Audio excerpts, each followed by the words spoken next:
familiares. Muito bem. Eu quero hoje compartilhar o texto da palavra de Deus.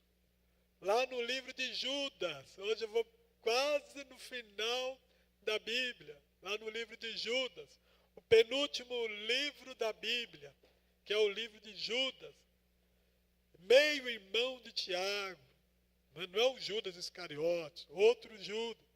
Tá bom? Então abre aí, Judas 3 e 4. Judas não tem capítulos grandes assim, né? Temos aí quantos? 25 versos, exatamente, 25 versos. Eu vou ler aí os versos 3 e 4 do livro de Judas. Tá bom? Vocês podem, por gentileza, ficar em pé para a leitura bíblica. Livro de Judas, versos 3 e 4. Acompanhe aí a sua Bíblia, diz assim, texto da palavra de Deus. Amados, enquanto me preparava com grande expectativa para vos escrever acerca da salvação que compartilhamos, senti que era necessário, antes de tudo, encorajar-vos a batalhar dedicadamente pela fé confiada aos santos de uma vez por todas, porquanto certos indivíduos cuja condenação já estava sentenciada há muito tempo infiltraram-se em vossa congregação com toda espécie de falsidades. Essas pessoas são ímpias e adulteraram a graça de nosso Deus em libertinagem e negam Jesus Cristo, nosso único, soberano e Senhor. Mais uma vez eu quero orar a Deus, abaixe a sua cabeça e feche seus olhos, eu quero orar com você. Pai Celeste, em nome de Jesus Cristo, contamos, ó Deus, com as bênçãos do Senhor nessa noite. E que o Espírito do Senhor, o Espírito Santo, fale especialmente em cada coração. Que tenha livre acesso em cada espaço aqui nessa noite. Para que a sua glória seja manifestada entre nós. E a sua palavra em nossos corações. Em nome de Jesus. Amém. Amém. Pode assentar-se. Semana passada, você lembra o tema que eu falei? Alguém lembra aí? Que foi pregado semana passada, o título principal. Ninguém lembra. Não lembra?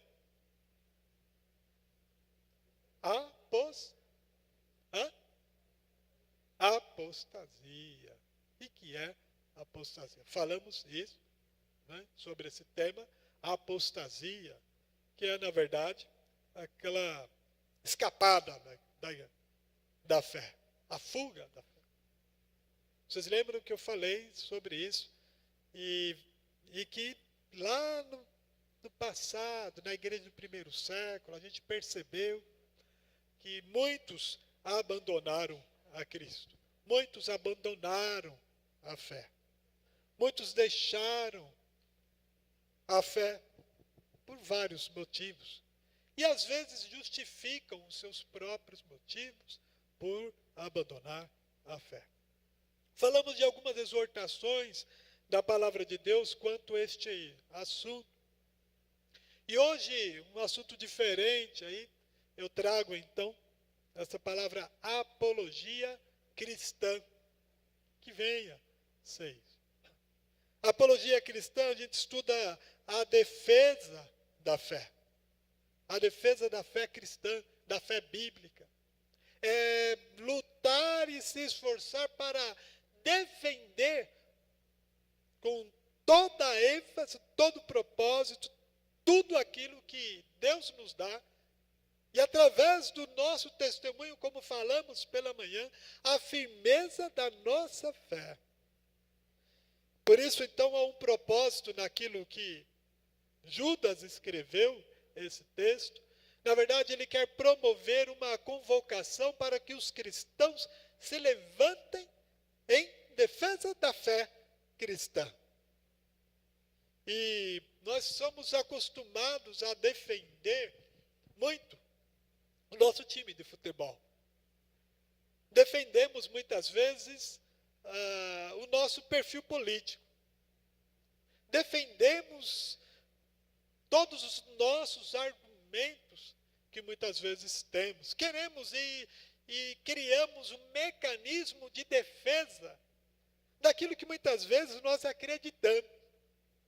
Por isso, o apóstolo aqui, ele se preocupa, Judas traz uma preocupação interessante dentro desta ênfase. O que ele quer neste livro é promover essa convocação, convocar os crentes, alertar os crentes, os cristãos do mundo em geral, quanto à questão da defesa da fé.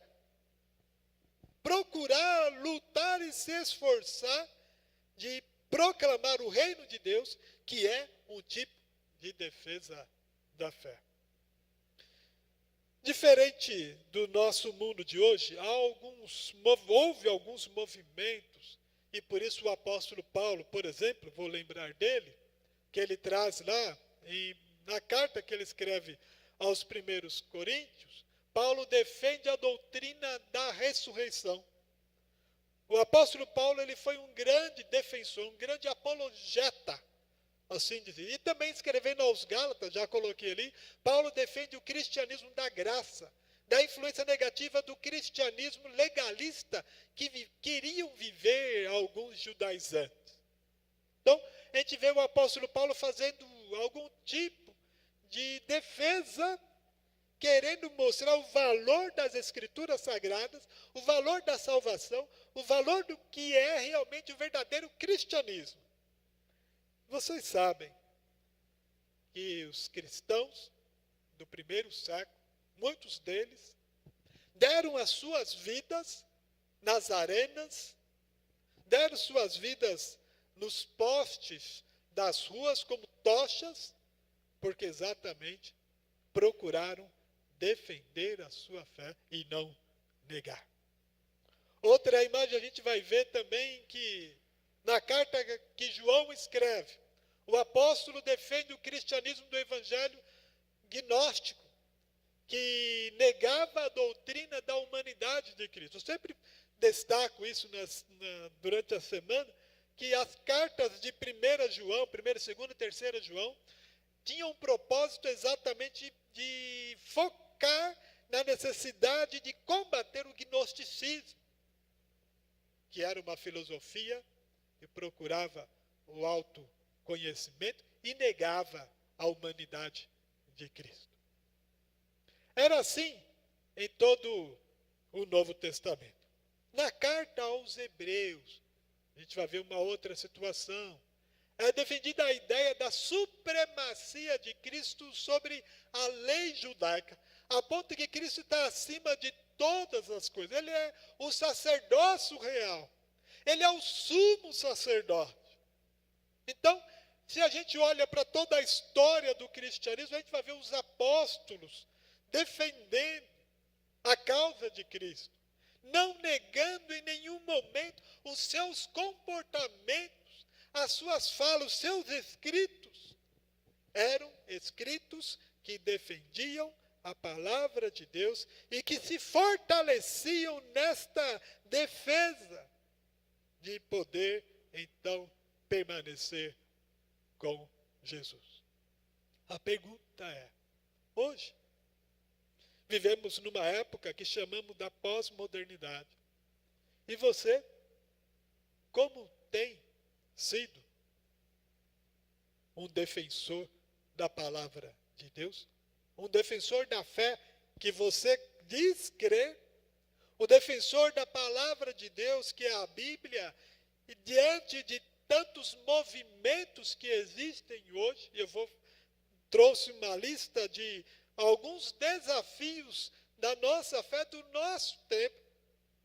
E para isso quero chamar a sua atenção como crente vivendo nesse período hoje, chamamos o período da pós-modernidade, que a gente se preocupa com movimentos que existem e que já tentaram tirar cristãos de dentro das igrejas, embalançar a fé de muitos. Vamos por exemplo, nós temos o antropocentrismo.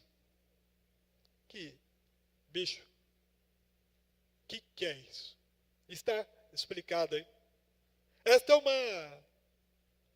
é uma época de muitas pessoas divinizam a vontade do homem e humanizam, então, Deus. Tira o valor divino e valoriza o homem. O foco está no homem. E por isso quebra o absolutismo de Deus e coloca no homem. E isso tem valorizado muitas pessoas, elas dão ênfase a si mesmo, e assim começa, o homem é importante e deixa Deus do lado. Este é o movimento que tem nos preocupado e balançado muitas pessoas na fé. Um outro é o individualismo. Nunca houve na história da humanidade uma época de tanta produção de alimento, e crianças e todo mundo, povos, pessoas, estão morrendo de fome em muitos lugares. Há pessoas que vivem dentro de um individualismo e que Deus não cabe no seu individualismo. É uma situação preocupante e característica da nossa pós-modernidade. E as pessoas, por exemplo, a gente vê, o celular é uma característica disso. As pessoas estão se individualizando, se comunicam por aqui com um dedinho que funciona. Eu uso mais assim, né? Do que muita gente só usa aqui com esse dedinho. Eu sou do tempo ainda antigo, que eu tenho que segurar com as duas mãos e bater o dedo lá. Né? Outro já tem a manobra mais fácil. Eu, se eu ficar muito tempo, se vai doer o meu dedo.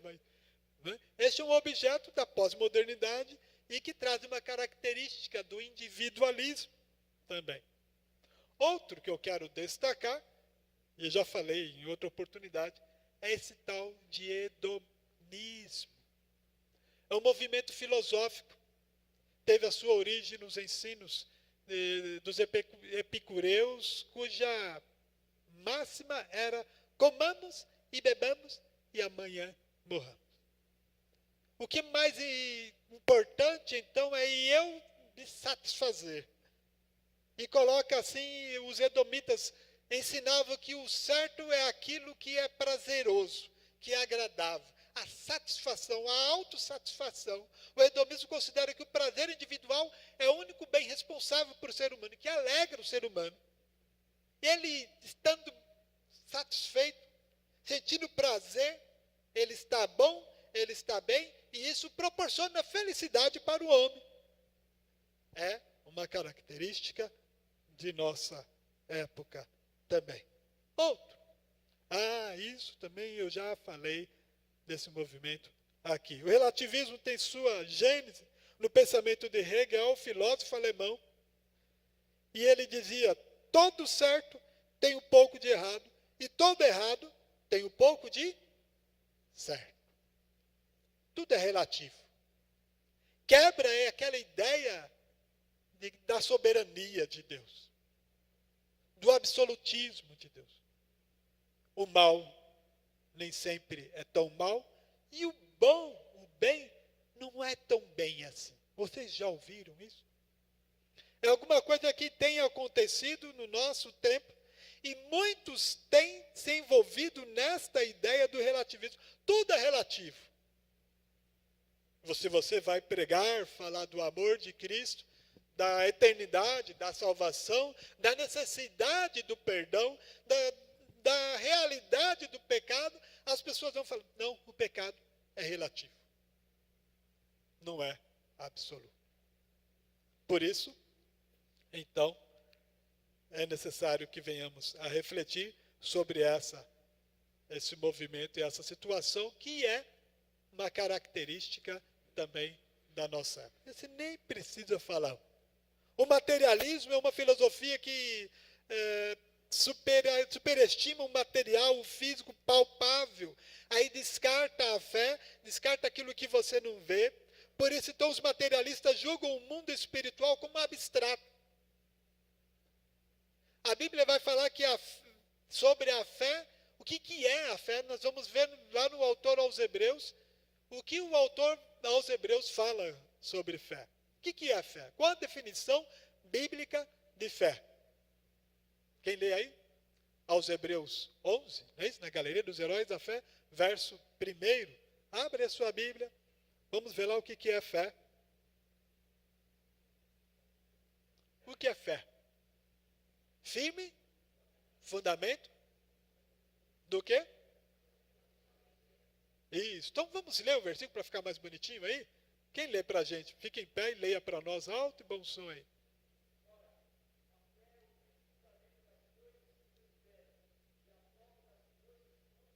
Isso é. A prova das coisas que não se vê. O materialista, ele quer ver. 1 mais 1 é 2 e pronto. Não tem fé. E para o crente, 1 mais 1 é 2, é 3, é 4, e seja lá quanto for, quanto Deus permitir ser. Por isso, estas e outras filosofias e estilos têm se aumentado na nossa sociedade pós-moderna em que nós vivemos. Como é que está o crente nesse emaranhado todo? Além, tem muitos outros movimentos crescendo cada vez mais. Como é que o crente convive, o crente comum, hoje, não vou dizer um teólogo, e também não vou dizer sobre a necessidade que todo mundo tem que fazer teologia e estudar de uma forma muito concentrada, fazer cursos, bacharéis na área espiritual para poder entender as coisas de Deus. E esse irmão é abençoado, toda a vida ele faz isso. Que Deus te abençoe. Queridos irmãos,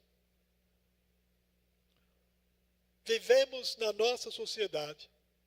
E o que fazer frente a essa demanda de situação? E agora? Quando a gente se depara como crentes, como cristãos verdadeiros, e vivemos numa sociedade que ainda nós não devemos nos comportar como um ermitão, fugir disso tudo, nos resguardar, entrar numa caixinha e ficar preso lá, ficar livre dessas coisas todas. Não. Você tem que se socializar, tem que se envolver, tem que estar no meio de pessoas. Foi o que o irmão testemunhou. Eu quero abraçar pessoas, eu quero estar no meio de gente, eu quero viver com pessoas, eu quero me envolver na sociedade. E o crente na sociedade, ele deve ser bênção. O crente se envolvendo no comércio, o crente se envolvendo na área da educação, na área jurídica, em todos os lugares, no salão de manicure, dirigindo, trabalhando com pedreiro, com porteiro, seja lá como for, ele está envolvendo com o patrão, com as ruas, com a cidade. Ele não deve se esquivar, mas ele deve ser um verdadeiro cristão.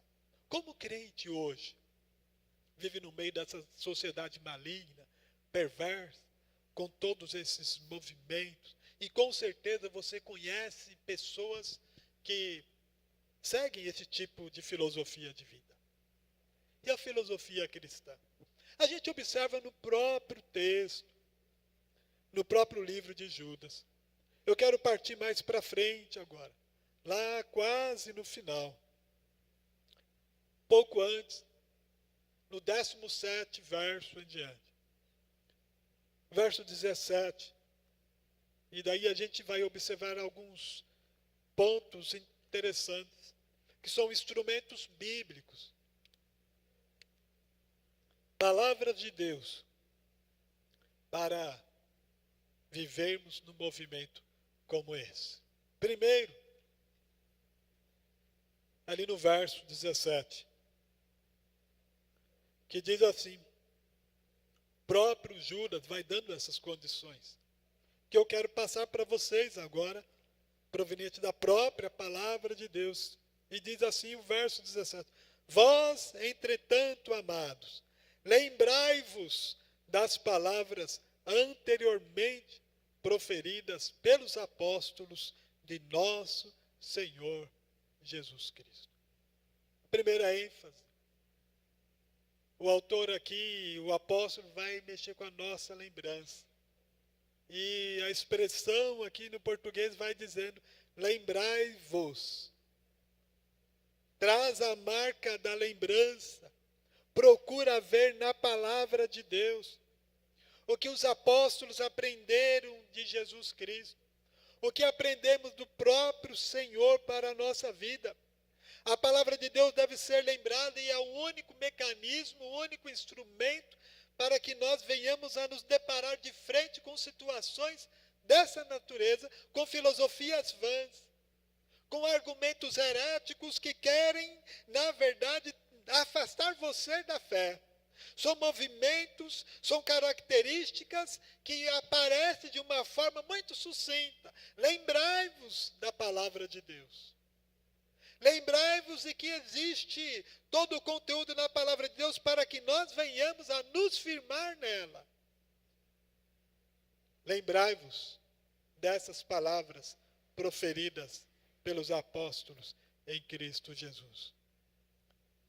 O verso 18 vai trazer os quais vos alertavam que nos últimos tempos haverá zombadores que seguirão as suas próprias ímpias vontades.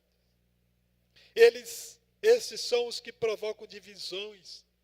A palavra de Deus, ela tem a característica de nos juntar um ao outro, nos fortalecer a fé. Por isso que deve ser sempre lembrada. E assim a gente estimula a leitura da Bíblia, o decorar dos textos bíblicos, porque de repente você pode estar sem a Bíblia, mas você sabe textos bíblicos. Lembra de histórias bíblicas, e essas histórias bíblicas vai fazer com que você lembra da firmeza da fé em Jesus Cristo. Cuidado, busque e lembre-se da palavra de Deus. A segunda ênfase que eu quero destacar está lá um pouco mais para frente. Está no verso 20.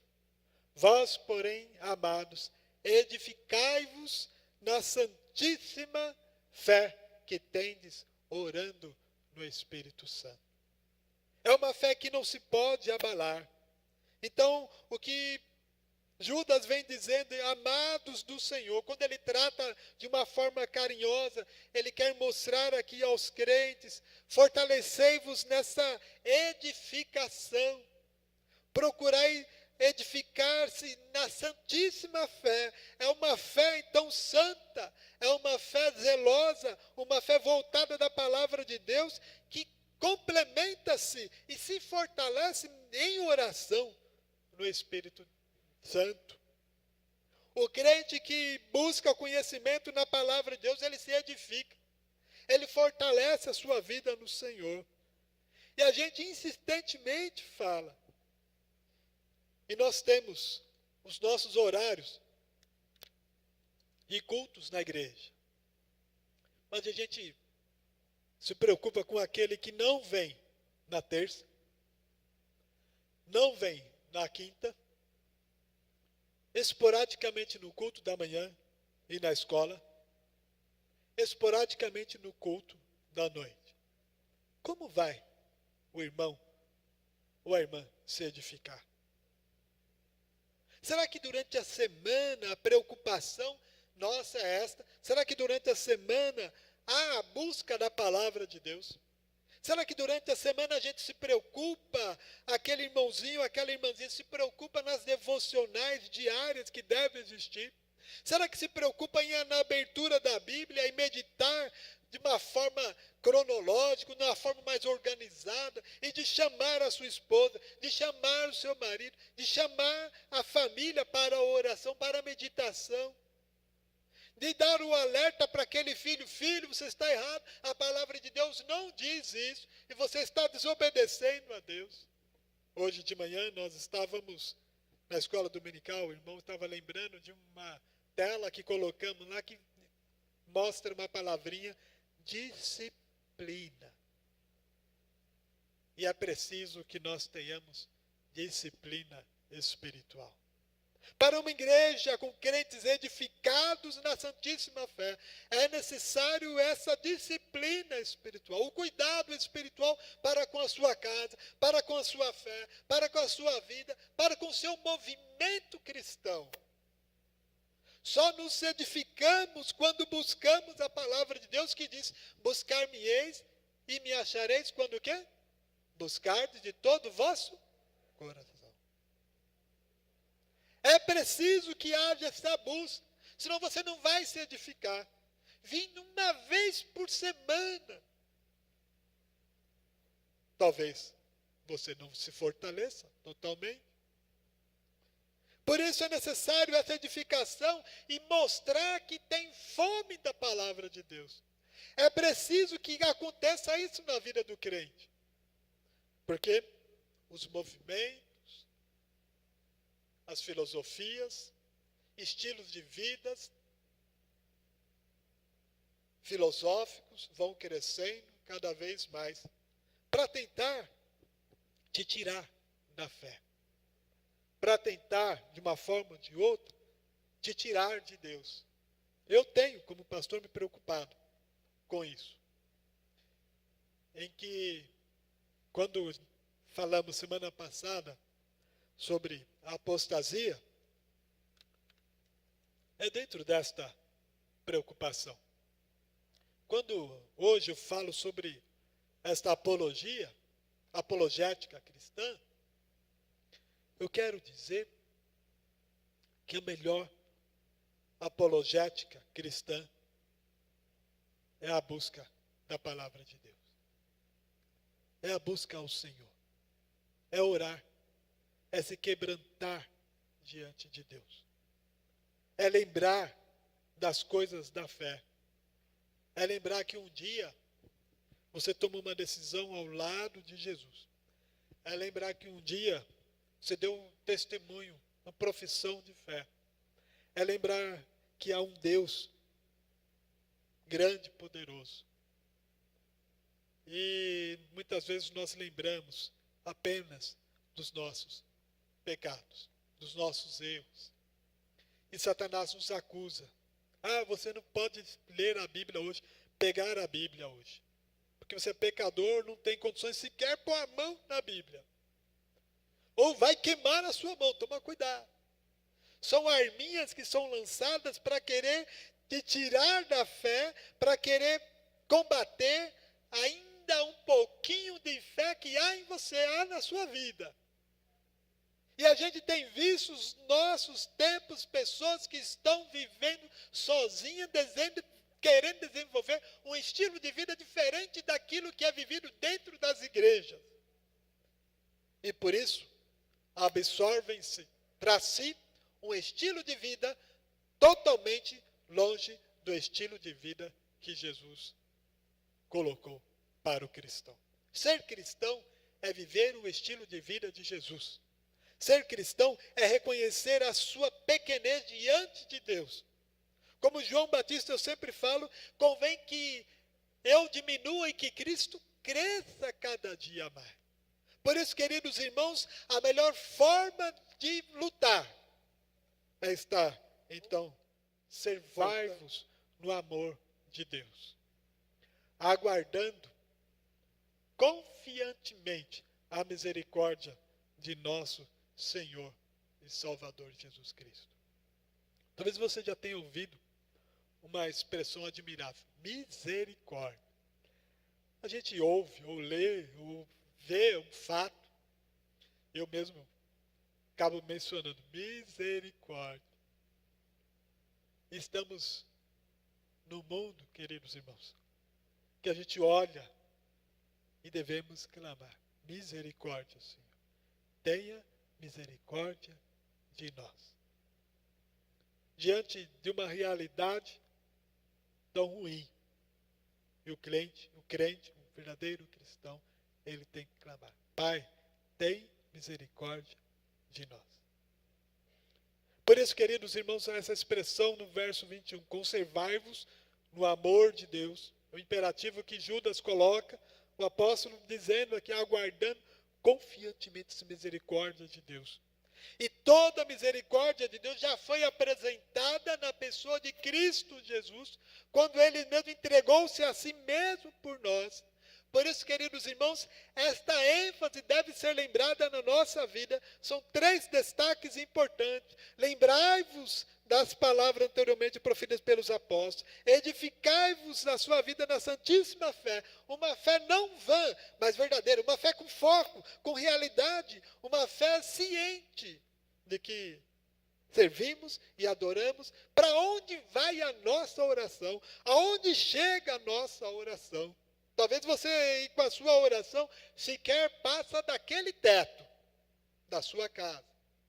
Mas aqui está se destacando uma fé verdadeira, genuína. E por isso é conservar-vos, então, nesse amor de Deus.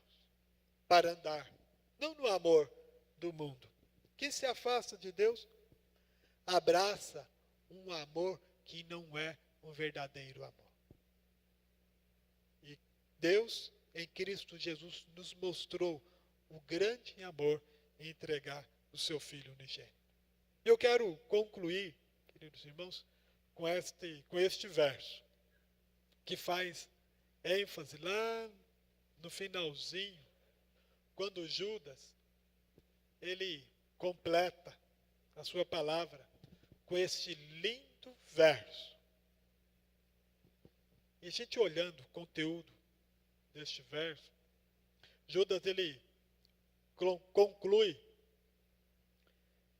e ele mostra que a glória de Deus, por sua própria proteção, Deus nos tem protegido, tem nos abençoado, e a palavra de Deus é esse escudo, é esta arma que nós utilizamos para combater esses ismos, filosofias, ideias que vão tentar tirar você da palavra de Deus. Que vão tentar tirar você do Senhor. Podemos recitar esse texto numa só voz? Gostaria de ler com vocês. Vamos lá? Ao único Deus, nosso Salvador, sejam glória, majestade, poder e autoridade, por intermédio de Jesus Cristo, nosso Senhor, antes de todas as eras, agora e para todos sempre. Amém. É esta confissão que você deve dar para proteger a sua fé, a sua vida espiritual. Aí eu pergunto, como você tem defendido a sua fé? Se é que tem defendido. Como você está como crente, como servo de Deus, e você que ainda não tem entendido nada sobre fé em Deus. Você que nunca demonstrou um pouquinho de fé no Senhor Jesus Cristo. Talvez hoje seja uma oportunidade de você rever a sua fé. Talvez você tenha sido levado por influência deste mundo. Talvez você esteja aqui, ou onde estiver, esteja sendo levado por algum movimento que não é movimento de Deus. Talvez tenha abraçado uma característica ou um perfil que não é um perfil do Senhor. Não tem nada a ver com a Bíblia. E quando olhamos essa declaração de fé, que Judas coloca, resumindo o livro dele, que foi um apóstolo que escreveu com essa tentativa de nos convocar, nos chamar, nos alertar a defender a fé que uma vez foi dada aos santos.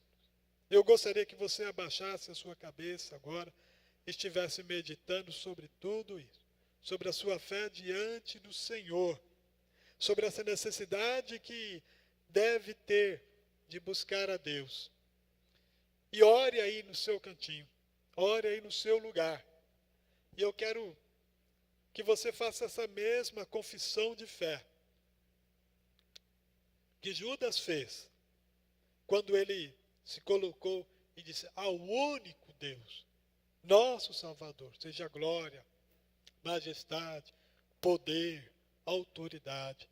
Com isso ele estava dizendo: eu quero ser assim, eu quero ser essa pessoa, a minha fé é desse jeito, eu quero ser desse jeito.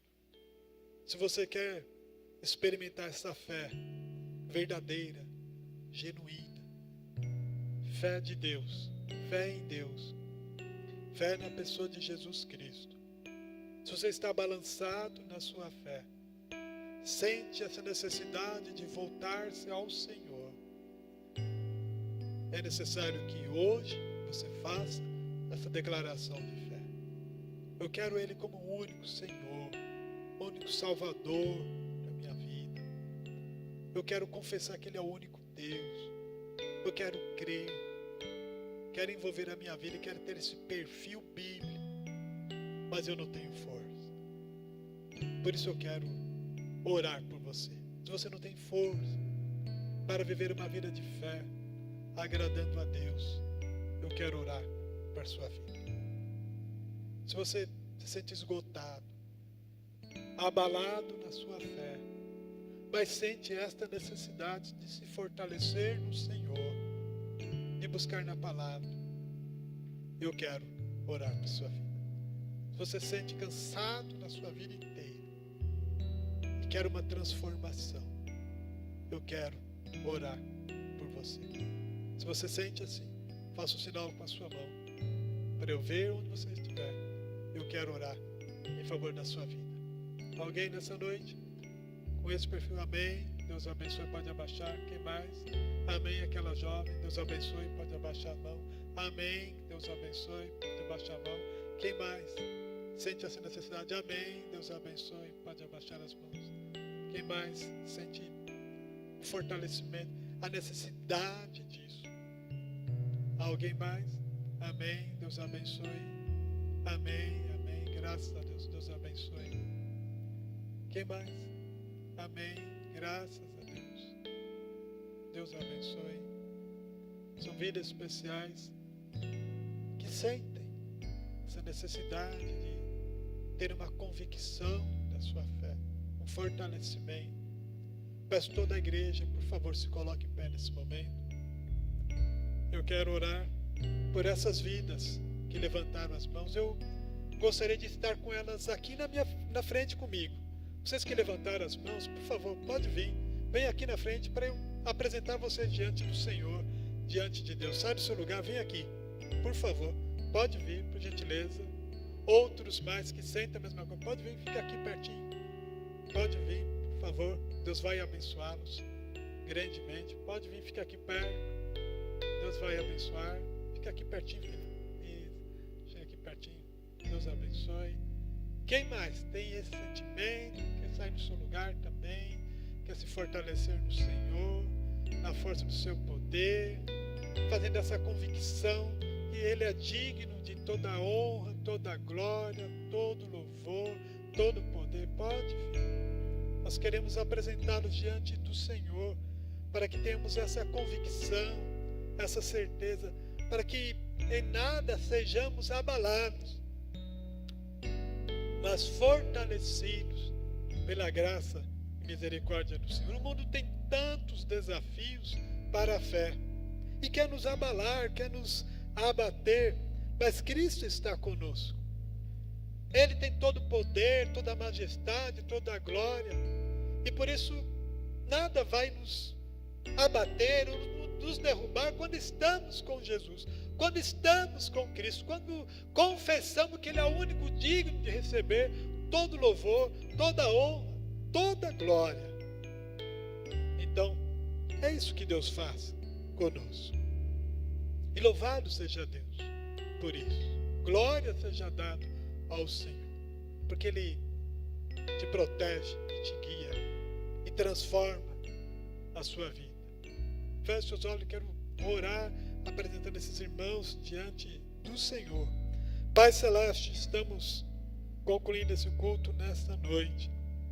após, ó Deus, sentir a manifestação da sua graça, ó Deus, da atuação do teu Santo Espírito, queremos, ó Deus, em culto, concluindo nessa noite, apresentar esses irmãos que vieram aqui à frente, diante do Senhor.